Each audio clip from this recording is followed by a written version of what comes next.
Glória a Deus. Como é bom dar testemunho, como é importante dar testemunho daquilo que Deus faz na nossa vida. E hoje, irmãos, eu quero falar um pouco sobre isso, eu quero falar sobre mudanças. Eu já começo logo perguntando se nos últimos 5 anos você acha que fisicamente você mudou para melhor ou para pior? Fisicamente falando, exteriormente falando, nos últimos 5 anos, nos últimos 10 anos, você acha que deu uma melhorada ou uma piorada? E eu vou ser logo sincero, eu acho que, de forma geral, todos nós melhoramos. Por quê? Porque eu vejo algumas fotos antigas de alguns irmãos que postam ou encontram algo por aí, e a única conclusão a que eu posso chegar é: como o tempo foi generoso conosco. Eu, pelo menos, quando eu era mais novo, um vento me levava, de tão magro que eu era. Não era feio, né? Mas não era tão bonito como hoje. Então eu creio que, de forma geral, fisicamente falando, todos nós demos uma melhorada. Mas eu tenho uma pergunta mais importante para fazer. E espiritualmente? Nos últimos anos, nos últimos meses, nós temos mudado, não temos? Mas nós temos mudado para quê? Nós temos mudado para melhor ou temos mudado para pior?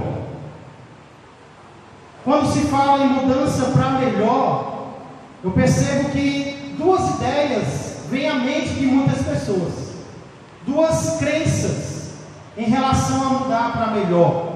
A primeira delas é que mudar para melhor é impossível. Algumas pessoas acreditam, não tem como, nós sempre vamos piorar. A tendência do ser humano é piorar cada vez mais, não tem como o ser humano melhorar. Já outras pessoas não apenas acreditam que mudar para melhor é possível, mas acreditam até que é algo automático, é algo que vai acontecer, mesmo que eu não me esforce, eu vou acabar melhorando, porque Deus está trabalhando na minha vida e eu vou melhorar cada vez mais. Essas são ideias que as pessoas têm. Alguns que é impossível melhorar, outros que é automático, mesmo que eu não faça nada. Mas e a palavra de Deus? O que é que ela diz sobre mudanças para pior e sobre mudanças para melhor? É sobre isso que eu quero meditar com você nessa noite. Por isso eu peço sua atenção para a palavra de Deus. E o texto do qual nós iremos meditar hoje se encontra em Isaías, capítulo de número 1. Já peço que você abra lá a santa palavra de Deus no livro do profeta Isaías, capítulo de número 1, onde nós iremos meditar hoje, brevemente, nos versos 21 a 31. Livro do profeta Isaías, fica depois de Salmos um pouco, no meio da Bíblia para lá, capítulo 1. Estamos esse mês em uma série em Isaías, e hoje nós vamos meditar até o final do capítulo 1. Aqui, nesses versículos, eu vejo e quero compartilhar com você, preste atenção, pelo menos 3 tipos de mudanças que podem ocorrer com qualquer pessoa. 3 tipos de transformações que podem acontecer com todos nós que aqui estamos. Primeiro tipo de mudança que eu vejo aqui é a mudança do melhor para o pior, ou a mudança do bem para o mal. Como é que ocorre, pastor? Quando é que ocorre a mudança do melhor para o pior? Ela ocorre quando nós estamos, não sei se vai dar microfonia, quando nós estamos em um nível espiritual como esse, em determinado momento das nossas vidas, e logo depois nós descemos o nível espiritual. Nós estávamos em um nível alto, bom espiritualmente, mas depois nós nos encontramos em um nível menor, em um nível inferior. Nesses dias, inclusive, infelizmente, eu tenho me deparado com pessoas, com situações de pessoas que até algum tempo atrás estavam bem espiritualmente, estavam servindo a Deus, estavam em comunhão com Deus, mas neste exato momento não estão mais, não se encontram mais como estavam. Houve uma mudança nessas pessoas, houve uma transformação nessas pessoas, do bem para o mal, do melhor para o pior. Isso, não pense que é alguma novidade, não pense que isso é algo apenas dessa época, não, porque a palavra de Deus fala sobre a possibilidade dessa mudança em vários lugares da Bíblia, inclusive no texto do qual nós estamos meditando hoje.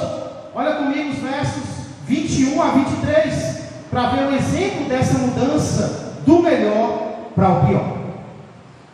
Isaías capítulo 1, versos 21 a 23 dizem assim: leia comigo com o coração aberto. Palavra de Deus. Como se fez prostituta a cidade fiel, ela que estava cheia de justiça, nela habitava a retidão, mas agora homicidas. Verso 22: a tua prata se tornou em escórias, o teu licor se misturou com água. Os teus príncipes são rebeldes e companheiros de ladrões. Cada um deles ama um suborno e corre atrás de recompensas. Não defendem o direito do órfão e não chega perante eles a causa das viúvas. Aqui nesses versículos, Deus está falando de uma cidade. Deus está falando da cidade de Jerusalém. E você percebeu o que foi que aconteceu com a cidade de Jerusalém? Deus está aqui falando de uma mudança que houve naquela cidade. E que tipo de mudança foi essa, pastor? A cidade melhorou? A cidade ficou mais fiel? Não. Deus está falando aqui de uma mudança do melhor para o pior. E como foi? Em relação a quê houve essa mudança? Primeiro, nós vimos aqui que houve uma mudança em relação a Deus. Houve uma mudança em relação a Deus. Por isso Deus chama a cidade de prostituta, que é um dos nomes bíblicos para quem trai Deus com outros deuses, para quem deixa de adorar a Deus para se voltar para os ídolos. E preste atenção, porque na Bíblia ídolo não é apenas uma imagem diante da qual alguém se prostra. Ídolo na Bíblia é tudo aquilo que eu permito que continue atrapalhando o meu relacionamento com Deus. Um ídolo pode ser o trabalho, o ídolo pode ser uma pessoa, o ídolo pode ser uma prática. Então Deus chama essa cidade de prostituta. Ela era fiel, mas agora ela é uma cidade que pode ser chamada de prostituta. Ela deixou de ser fiel a Deus. Ela tem ídolos no coração. Ela tem deuses competindo com Deus dentro dela. E não apenas em relação a Deus houve uma mudança. O texto fala que houve também uma mudança em relação ao próximo. Deus chega a dizer que nela, que antes habitava retidão, agora só tem homicida, só tem assassino, só tem quem não ama o próximo. Deus está lamentando aqui o estado atual de Jerusalém. E o que é interessante é que a ênfase aqui está na falta de amor ao próximo. Deus fala muito sobre isso. Deus fala sobre os príncipes, sobre os líderes da cidade. Deus reclama do que eles estão fazendo. Deus diz que eles são rebeldes, são companheiros de ladrões. Cada um deles ama um suborno, corre atrás de recompensa. Parece que está falando de deputado aqui, mas não. Era dos líderes de Jerusalém. Aí Deus diz o que eles deixaram de fazer. Eles deixaram de defender o direito do órfão, e não chega mais diante dele a causa das viúvas. Uma completa falta de amor a Deus e amor ao próximo. Por isso Deus compara a cidade a uma prata com escórias e a um licor, uma bebida, no qual alguém misturou água. Ou seja, substâncias que não guardaram a sua essência. Substâncias que perderam o seu valor, porque perderam a sua essência. Essa, portanto, foi a lamentação que Deus fez sobre a cidade de Jerusalém. Essa foi a mudança que a cidade de Jerusalém acabou experimentando. E a pergunta que eu fiz para mim, que eu faço para você é: se foi possível uma cidade mudar do melhor para o pior, que dirá eu e você? Se foi possível a santa, amada Jerusalém, que era uma cidade fiel, onde havia retidão, mudar e se chamar de prostituta, onde só tem pessoas egoístas, pessoas que só pensam em si, o que dirá com uma denominação? O que dirá com uma igreja? O que dirá com uma casa? O que dirá com uma pessoa que nem eu e que nem você? A mudança do melhor para o pior, eu vejo aqui, é uma mudança que pode acontecer com qualquer um de nós. Com qualquer um de nós. Inclusive, se ao invés de comparar a Jerusalém do passado e do presente, Deus comparasse o meu e o teu antes e depois, será que ele diria coisas diferentes dessas? Ou será que ele diria coisas semelhantes a essas?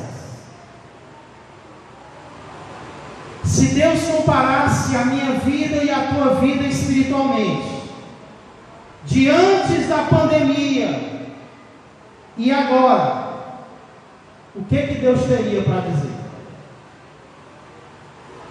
Se Deus comparasse o nosso ano passado e esse agora, espiritualmente, o que Deus teria para dizer? Porque eu creio que todos vocês sabem que várias pessoas encolheram espiritualmente nos últimos meses. Muitas pessoas encolheram espiritualmente nos últimos anos. Mas a pergunta não é os outros, a pergunta é: e eu e você? Se Deus fosse comparar o nosso antes e o nosso agora, será que nós teríamos que reconhecer que o nosso amor a Deus é diferente hoje?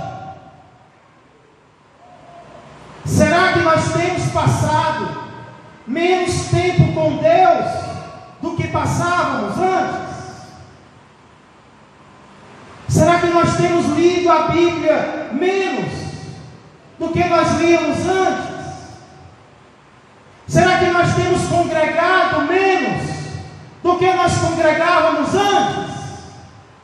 Será que nós temos contribuído? Será que nós temos agradecido a Deus hoje menos do que nós agradecíamos há alguns anos atrás?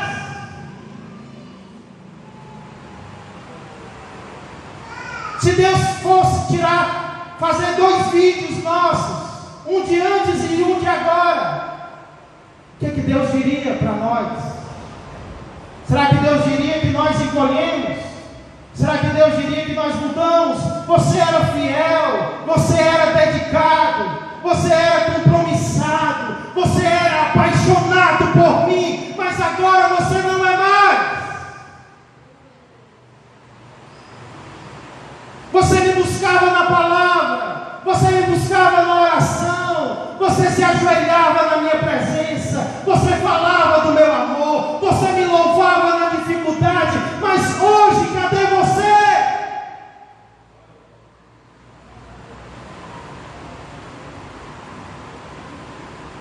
E em relação ao próximo, será que o nosso coração ficou mais egoísta nos últimos meses? Será que nós estamos correndo apenas atrás das nossas coisas? Estamos esquecendo de orar pelos outros, de ajudar os outros, de fortalecer os outros? Será que nós nos tornamos menos pacientes? Será que nós nos tornamos menos tolerantes? Será que nós nos tornamos mais exigentes? Que tipo de mudança tem acontecido conosco? Será que nós mudamos para pior, Senhor? Isso é algo que somente nós e Deus podemos dizer, mas de uma coisa eu sei. Nós podemos até achar que o declínio espiritual nosso não é percebido por ninguém, mas tem alguém que percebe. E esse que percebe, ele se importa, porque ele sofre. E ele não apenas se importa, ele vai fazer algo a respeito. Se o nosso amado perceber que nós estamos diminuindo espiritualmente, ele vai fazer algo a respeito. E isso nos leva à segunda mudança, o segundo tipo de mudança que eu encontro aqui nesse texto e que é melhor do que o primeiro. Se o primeiro tipo de mudança é a mudança do melhor para o pior, o segundo tipo de mudança é do pior para o melhor. E quando é que essa mudança ocorre, pastor? Essa mudança ocorre quando em algum momento nós estamos lá embaixo espiritualmente, mas algo acontece e nós não permanecemos mais lá embaixo, mas nós crescemos espiritualmente. Nós saímos de onde nós estávamos e nós mudamos, não mais para pior, e sim agora para melhor. Eu falei inclusive que tenho me deparado com situação de pessoas diminuindo, encolhendo espiritualmente, mas a boa notícia é que também existem muitos que estão fazendo a mudança contrária. Existem muitos nos nossos dias que ao invés de estarem mudando para pior, estão mudando para melhor. Louvado seja Deus por isso. O irmão deu testemunho hoje, e alguns dias atrás a minha esposa colocou o testemunho do irmão Lázaro. E como é maravilhoso ouvir o testemunho do irmão Lázaro. Eu sei que ele já partiu, sei que alguns aqui conhecem, mas é algo que alegra o nosso coração, ver aquele homem, a maneira como ele estava vivendo, mas de repente Deus falou ao coração dele, e algo aconteceu, e ele foi transformado, e ele se tornou alguém que foi usado por Deus. Ele era alguém que estava lá embaixo, mas ele teve uma mudança do pior para o melhor, do mal para o bem, e louvado seja Deus, porque isso tem acontecido na vida de muitas pessoas. Isso pode acontecer na vida de muitas pessoas, e essa inclusive também é uma mudança sobre a qual a Bíblia fala muito. A Bíblia não fala só de pessoas caindo, pessoas diminuindo, não. A Bíblia também fala de pessoas sendo transformadas pelo Senhor. Mas aqui tem uma diferença muito grande entre a outra mudança e essa. Que diferença é essa, pastor? A mudança para pior, nós não precisamos de Deus para fazer. Na verdade, nós temos aqui que dizer não para Deus, para poder mudar para pior, porque Deus vai falar conosco. Porém, a mudança para melhor, ela só acontece na dependência do Senhor. Para mudarmos para melhor, nós somos totalmente dependentes de Deus. E é o que nós vimos aqui, olha comigo, os versos 24 a 26, ainda de Isaías capítulo 1. Depois que Deus fala da mudança horrível que houve, espiritual, aquele povo piorou espiritualmente, isso pode acontecer conosco se não tivermos cuidado. Aí Deus fala de uma mudança que Ele vai operar nos corações. Olha o verso 24 até o 26. Portanto, diz o Senhor dos exércitos, o poderoso de Israel: tomarei satisfações aos meus adversários e vingar-me-ei dos meus inimigos. Voltarei contra ti a minha mão, purificar-te-ei como com potassa das tuas escórias, e tirarei de ti todo o metal impuro. Agora olha o 26. Restituir-te-ei os teus juízes, como eram antigamente, os teus conselheiros, como no princípio. Depois te chamarão cidade de justiça, cidade fiel. Deus está fazendo uma promessa aqui. Deus está prometendo que Ele vai transformar a cidade de novo. A cidade que hoje é infiel, Ele vai transformar em cidade fiel. Ele vai restituir a cidade novamente, nem que para isso Ele tenha que exercer a sua disciplina. Pastor, e o que é a disciplina do Senhor? A disciplina do Senhor é o cinto com o qual Ele lida com a nossa desobediência. Ou, talvez para algumas famílias, a disciplina do Senhor é a chinela com a qual Ele lida com a rebeldia que está nas nossas costas. Às vezes, nós passamos por uma dificuldade. Às vezes nós passamos por uma tribulação e nós apontamos logo para quem? Olha o diabo, o que o diabo está fazendo? Eita, que o diabo está furioso. Ei, às vezes não é o diabo não. Às vezes é o cipó de Deus nas minhas costas e nas tuas costas. Porque nós precisamos mudar para melhor. E para que possamos mudar, Deus vai ter que exercer a sua disciplina na minha vida e na tua vida. Por isso que às vezes está doendo, por isso que às vezes a gente está chorando e não sabe por quê. Talvez seja isso. Talvez você encolheu espiritualmente, não está percebendo. E Deus diz: eu vou lidar com o pecado agora. E perceba que quando Deus lida com o pecado, Ele não alisa o pecado. Tem uma frase muito famosa que diz que Deus odeia o pecado, mas ama o... Sabe como é que Deus chama o pecador aqui? Meu inimigo. Deus chama aquele que se volta contra Ele de seu inimigo. Ele ama. Ele ama. Mas se está voltado contra Ele, é inimigo dele. E algo precisa ser feito para mudar essa situação. Pastor, o que é que eu faço então, pastor? Se eu percebo que eu, de espiritualmente, se eu percebo que eu não sou mais o mesmo, se eu percebo que eu não tenho mais o mesmo amor a Deus, eu não tenho mais o mesmo amor ao próximo, qual é a minha parte nisso? Verso 27 diz como começa a nossa mudança para melhor.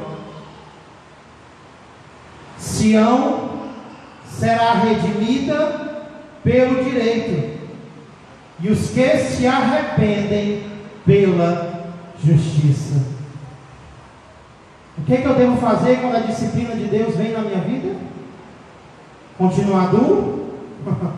Eu aguento. Pode mandar, Deus. É? Não. É arrepender-se. É reconhecer o erro. É baixar a cabeça. É dizer: o Senhor está certo. Eu estou errado. Eu não sou mais o mesmo. Eu não sou mais a mesma. Mas eu reconheço que preciso da tua ajuda, Senhor. Vem me ajudar. E aqui diz que se nós reagirmos assim, com arrependimento, nós seremos redimidos. Sabe o que é isso? Nós seremos salvos. Deus salva os que se arrependem verdadeiramente. Deus não está mais com os olhos voltados contra, mas Deus agora abraça com amor e com compaixão quem se arrepende diante dele. Qual é a minha parte então para eu mudar para melhor? É fácil. É me arrepender do que está errado. É me arrepender do que eu tenho feito contra Deus. E Ele vai me perdoar. E Ele vai me acolher. Porém, se eu tomar a outra atitude, se eu tomar a outra decisão, o do não arrependimento, aí isso vai me levar para a terceira e última mudança, da qual eu quero falar essa noite. Que mudança é essa, pastor?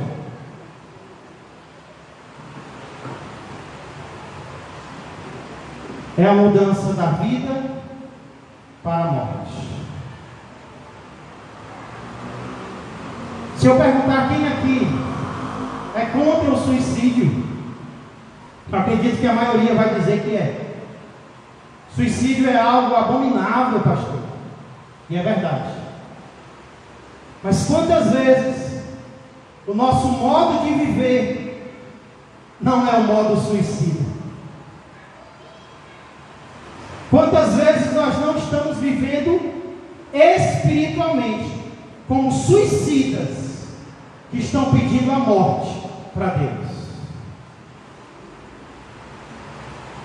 Esse era o modo de viver daquelas pessoas que estavam vivendo naquela época. E é sobre isso que falam os versos 28 a 31. Os últimos versículos de Isaías 1 falam sobre essa mudança que poderia acontecer, que seria a mudança da vida para a morte. Verso 28. Mas os transgressores e os pecadores serão juntamente o quê? Destruídos, e os que deixarem o Senhor irão para o céu, perecerão, porque vos envergonhareis dos carvalhos que cobiçastes, e sereis confundidos por causa dos jardins que escolhestes, porque sereis como o carvalho, cujas folhas murcham, e como a floresta que não tem água. O forte se tornará em estopa, e a sua obra em faísca. Ambos arderão juntamente, e não haverá quem os apague. Palavra de Deus. Perceba que o texto começa com um mas. Por quê? Porque no verso anterior, Isaías diz que os que se arrependerem serão salvos. Os que se arrependerem serão aceitos. Os que se arrependerem serão acolhidos. Os que se arrependerem serão perdoados. Os que se arrependerem serão transformados. Mas os transgressores e pecadores, ou seja, aqueles que quiserem continuar na vida que estão levando, não querem se arrepender, serão o quê? Serão destruídos. E os que deixarem o Senhor e permanecerem, o texto diz, perecerão. E aí Deus diz como é que isso vai acontecer. Aqui nós vamos ver duas consequências do pecado na minha vida e na tua vida. Parece que naquela época, o povo de Deus, o povo de Israel, estava imitando as práticas idólatras dos povos ao redor. E como é que os povos ao redor faziam, pastor? Eles adoravam seus deuses debaixo de árvores frondosas. E o povo de Israel estava imitando as outras nações, traindo Deus com outros deuses debaixo de árvores frondosas. Aí Deus diz: pois vocês vão se envergonhar das árvores que vocês cobiçaram e dos jardins que vocês procuraram. Vocês estão indo atrás dos jardins e das árvores? Pois eu vou envergonhar vocês debaixo dessas árvores. Aqui nós vemos a primeira consequência do pecado na minha vida e na tua vida. O pecado traz vergonha. Não adianta. Na hora, no momento, pecado traz prazer, traz. Pecado traz alegria, traz. Mas quando o pecado é descoberto, seja ele qual for, o que é que ele gera em nós? Quando o pecado é descoberto, ele nos faz vergonha. E não apenas isso. Deus diz que os idólatras serão como os carvalhos que murcham e como a floresta que não tem água. Já pensou uma floresta sem água? Até o forte, aquilo que o forte fez para desobedecer a Deus, vai ser aniquilado. Ou seja, o pecado primeiro nos envergonha e depois ele nos mata. Primeiro ele nos envergonha e depois ele nos mata. Quando nós deixamos o Senhor, até parece que nós estamos fortes, mas é só aparência. A morte nos aguarda. Esses, portanto, são os 3 tipos de mudança que nós vemos aqui e que podem acontecer com qualquer um de nós. É a mudança do melhor para o pior. É a mudança do pior para o melhor. E é a mudança da vida para a morte, como consequência da nossa rebeldia diante do Senhor. Pastor, o que a gente pode aprender com isso? Eu creio que nós poderíamos citar várias lições, mas algo que ficou muito claro para mim aqui, sabe o que foi? Eu aprendi aqui que todos nós podemos mudar para melhor. Mas se nós não tivermos cuidado, acabaremos mudando para pior. Todos nós podemos mudar para melhor. E aí eu lembrei de um personagem bíblico que a Bíblia descreve como talvez o pior rei de Israel. O nome dele era Manassés. A Bíblia narra a história de Manassés e diz que ele fez pior do que os outros povos que não conheciam a Deus. Só para você ter uma ideia de o quão ruim ele era. Mas aí a disciplina de Deus Manassés se arrependeu. Manassés buscou o Senhor. E sabe o que foi que Deus fez com ele? Deus ouviu o arrependimento dele. Deus perdoou os pecados de Manassés, que eram pior. E ele se tornou outra pessoa. Ele se tornou um rei bom. Ele tirou todos os deuses da casa do Senhor. Ele restabeleceu a adoração ao Deus verdadeiro. Manassés foi transformado. Quando o inimigo soprar no teu ouvido que você não pode ser transformado por Deus, pergunta para ele se ele conhece a história de Manassés. Porque se Manassés mudou, eu e você também podemos mudar. Todos nós podemos mudar para melhor. Mas se nós não tivermos cuidado, não é para melhor que nós vamos mudar, e sim para pior.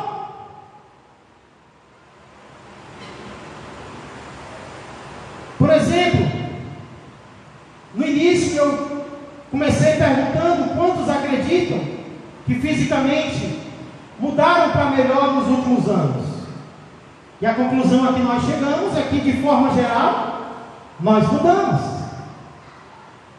Mas por que nós mudamos para melhor? Por que você acha que mudou para melhor fisicamente? E eu respondo por quê.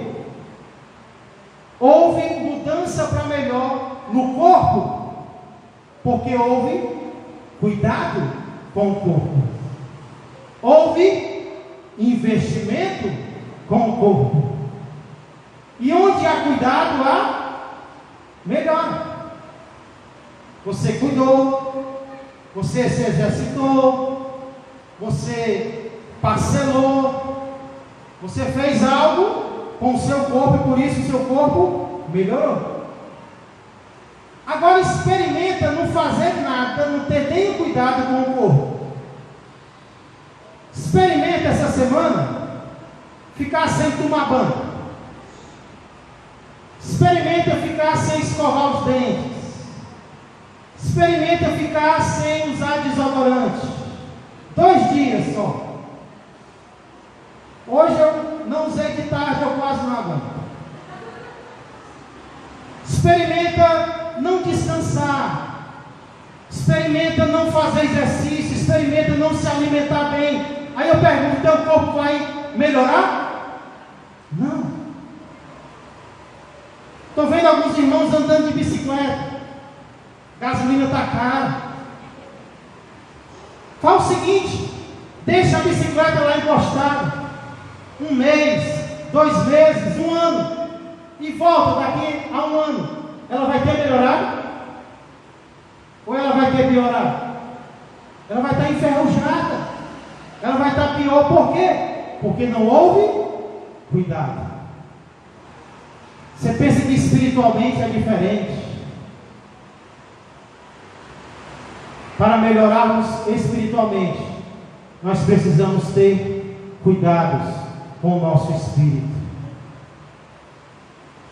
É por isso que a pergunta que eu faço essa noite é: qual destas mudanças que nós estudamos hoje você tem experimentado espiritualmente? Talvez, alguns aqui estão experimentando uma mudança para melhor. Eu acredito. Se esse for o teu caso, ei, continua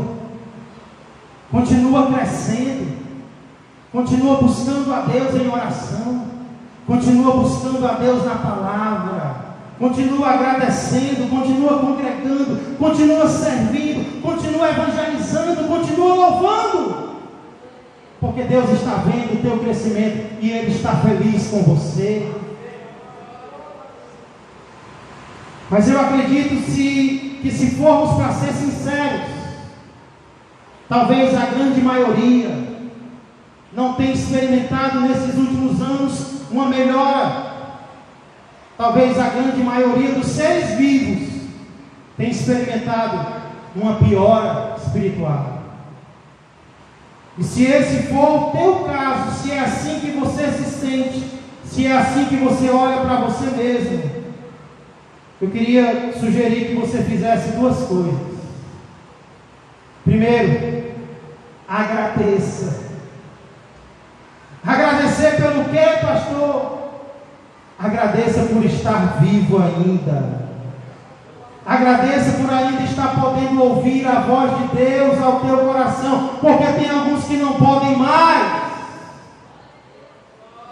Mesmo que você esteja pior do que antigamente, mesmo que você não se sinta mais o mesmo ou a mesma, agradeça a Deus, porque hoje a palavra de Deus está sendo ministrada ao teu coração. Senhor, muito obrigado, porque o Senhor disciplina a quem ama. Se o Senhor está me repreendendo, é porque o Senhor me ama, e muito obrigado por isso, Deus. Mas não apenas agradeça, arrependa-se. Como o próprio Deus falou no verso 27, Sião será redimida pelo direito, e os que se arrependem pela justiça.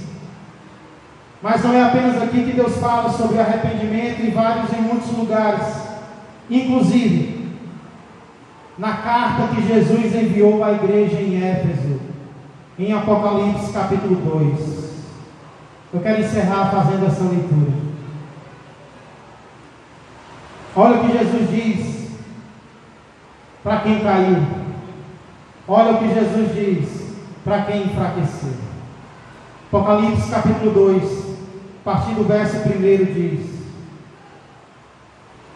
ao anjo da igreja em Éfeso escreve: estas coisas diz aquele que conserva na mão direita as 7 estrelas, e que anda no meio dos 7 candeeiros de ouro. Os candeeiros de ouro são as igrejas. O que Jesus está dizendo é que Ele anda no meio das igrejas, Ele está presente aqui essa noite, mesmo que não possamos vê-lo, Ele está aqui.